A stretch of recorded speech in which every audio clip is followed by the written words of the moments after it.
प्रियोळ मतदारसंघाच्या विकासा खातीर 3.8 कोटी खर्चून हॉट मिक्स कार्पेटिंग आणि रुंदीकरण करून बाणस्तारी ते माशेल खांडोळा टॉक फेरी मेरेन प्रकल्प सुरू जाला।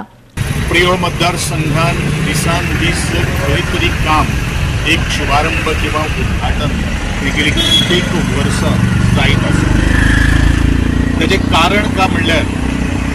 की बारीक बारीक गोष्टी कडेन मागीर ते जिल्हा पंचायतीच्या निधींतल्यान आसूनी पंचायतीच्या निधींतल्यान आसूनी किंवा सरकार अर्थात आमदार फंड आसूनी त्या सगळ्यांचो समेळ घडून हाडून आज लोकांक बरे तरेची साधन सुविधा दिवपाचो आमचो प्रयत्न आणि त्या संदर्भात आजचो हो डांबरीकरण म्हणजे BC आणि BM एखादे बरेचशे कॉमन मनशाक खबर नासतले ताका 30 mm आमी BC घालतले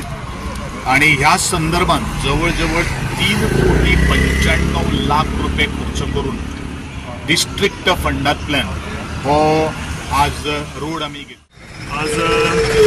आमी आयज हांगा एक कॉन्फ्रन्साच्या गणपती आज आमी आशिल्ले आणि लोकांचो डिमांड आसलो हो लोकांचो डिमांड आशिल्लो की थोडो वायडनींग जावचो आणि बरो रस्तो परत येता रस्तो कसला तेन्ना परत एकदा तेका हॉटमिक्स जावचें असो एक लोकांचो डिमांड आशिल्लो। त्या संदर्भात ते लोक फॉलो करताले आमचे पंच सदस्य किंवा आमी सरपंच जाले सरपंच आमच्या सरा कडेन फॉलो करताले त्यानुसार जे आज जे उद्घाटन जालां तें कारण आमी आज घडोवन आयला आणि अशी कामां जी आसा ही हांगाली प्रियोळ मतदारसंघात एकंदरीत खुबशीं कामां ह्या 8 वर्सां जायत गेली आणि आमकां एक संदी मेळ्ळी की जिल्हा पंचायत म्हणून निवडून येयल्या नंतर हीच लोकांची समस्या लोकांची सुखदुःखां आमकां कळपाक लागली आणि त्या दरम्यान आमी लोकांच्या संपर्कान आमच्या माध्यमांतल्यान आमच्या जिल्हा पंचायती फंडांच्या सुद्दां आमी खुबशीं कामां केली। गोवा 365 खातीर कृष्णा नाईक, गौतमी गांवकार आणि मुझेफ शेख।